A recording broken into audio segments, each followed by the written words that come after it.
Hi everybody, Dan Illman here with the DRF race of the day for Wednesday, September the 7th. It's race number 11 on a stakes-laden program at Colonial Downs. This is the $150,000 Meadow Stable Stakes, 5.5 furlongs on the turf. I'll be back with the full preview after this brief message. Want to view free Formulator past performances for this race? Head to the Race of the Day page at DRF.com. Don't forget to subscribe to the Daily Racing Form YouTube channel and bet this card with DRF Bets. Here's the field for the Meadow Stable Stakes at Colonial Downs on Wednesday. Please scan the QR code for Race of the Day access on your mobile devices. This race features some of the better turf sprinters in the Mid-Atlantic region, including the horse that is likely the one to catch and arguably the one to beat, and that's the number 6, Grateful Bread. As we throw up the Timeform US pace projector, Grateful Bread expected to make the lead. And this horse is a little speed crazy.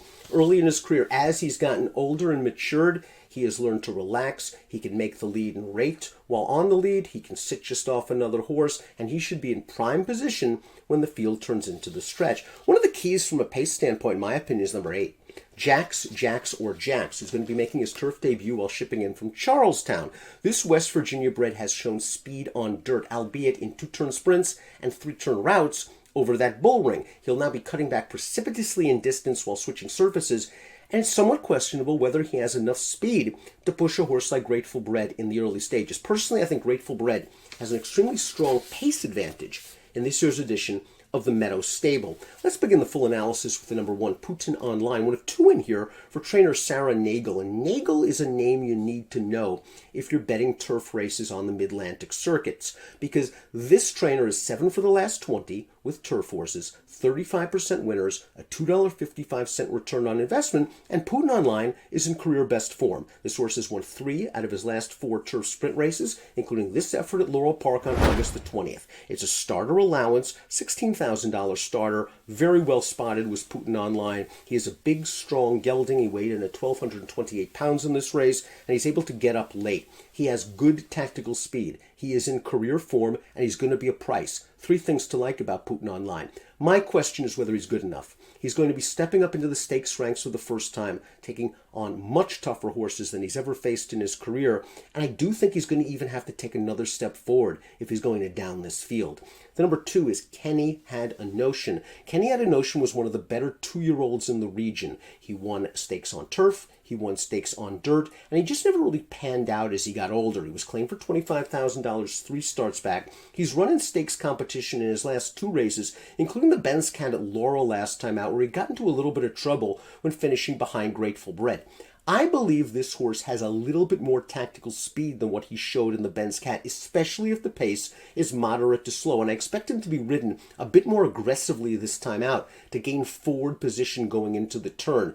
He has back races that make him interesting. I am concerned that he hasn't improved as he's gotten older, and he is going to have to improve if he's going to turn the tables on Grateful Bread. And a very good 3-year-old, the number 3, Determined Kingdom. Now, Determined Kingdom will be facing older horses on Wednesday. That didn't bother him in the slightest when he last raced at Colonial Downs 2 starts back in the Punchline Stakes, going this 5.5 furlong distance. The pace wasn't very fast in that race. They ran a half mile in 46-2. Determined Kingdom sort of sat in mid-pack, swung 3 wide into the stretch, and as the favorite, really poured it on in the lane under Trevor McCarthy, winning under only hands and heels encouragement. Trainer Phil Schoenthal decided to test Determined Kingdom in his most recent race. This effort, the Mahoney at Saratoga, against one of the better turf sprinters in the country. Big Invasion is in raging form, and Determined Kingdom came with, again, a good strong kick at a big price. He finished 3rd. He raced without Lasix that day at Saratoga. He'll get Lasix again at Colonial Downs,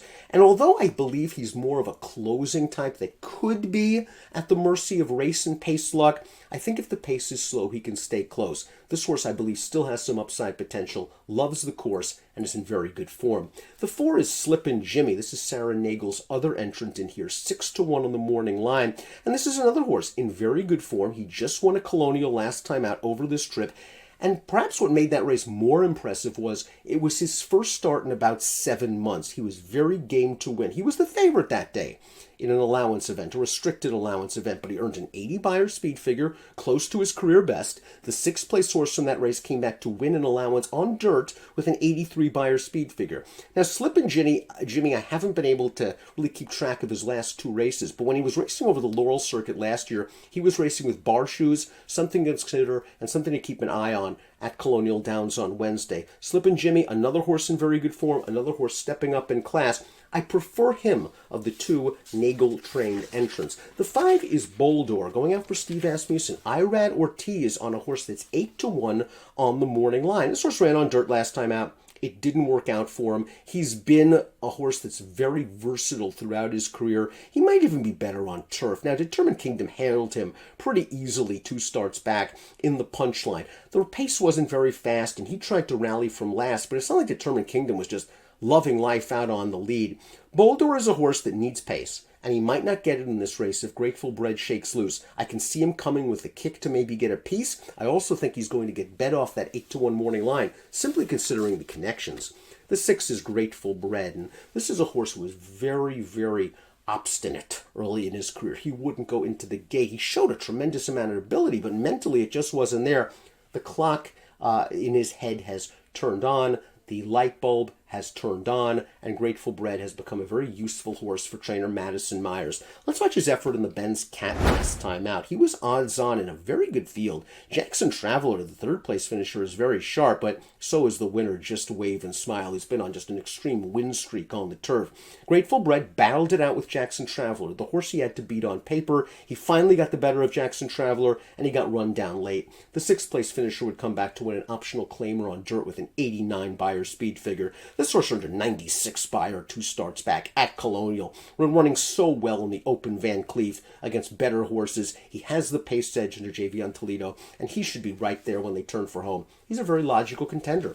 The 7 is Elusive Mischief, and Elusive Mischief is making his second start off a layoff for trainer Ian Wilkes. He also finished behind Determined Kingdom last time out in the punchline, but considering it was his first race off such a lengthy layoff, I'm willing to give him a little bit of a mulligan for that performance.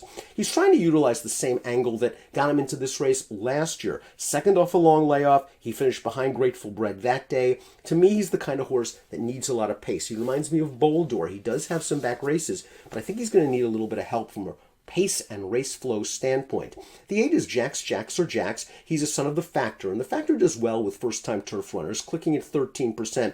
I look at the bottom of this pedigree, and I just don't see enough turf to get me interested. He's going to be a big price, so don't let me dissuade you there. He is turning back in distance while racing on turf for the first time, coming into this race off a bullet workout. I think he'll be sharp from the gate, even though he is cutting back 3/8 of a mile. But he might be placed on a hard chase going after one of the horses to beat Grateful Bread.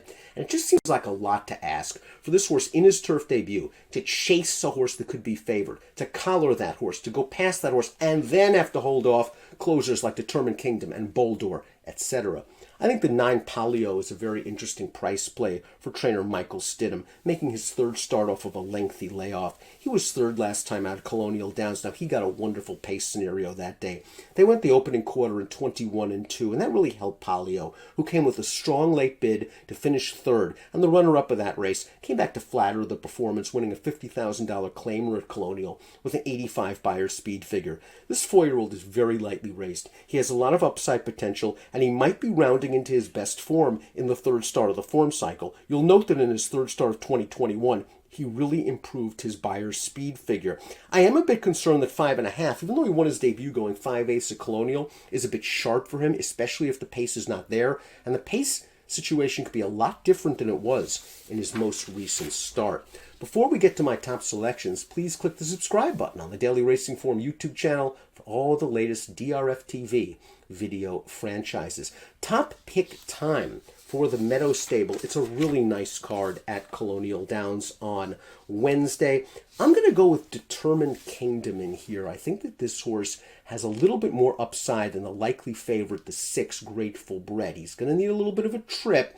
His last couple of races have been very good. I was very impressed with his race at Colonial 2 starts back with Lasix. He's going to get Lasix once again. I went 3, 6, 9, and 4 in your Wednesday race of the day. It's the Meadow stable at Colonial. Good luck.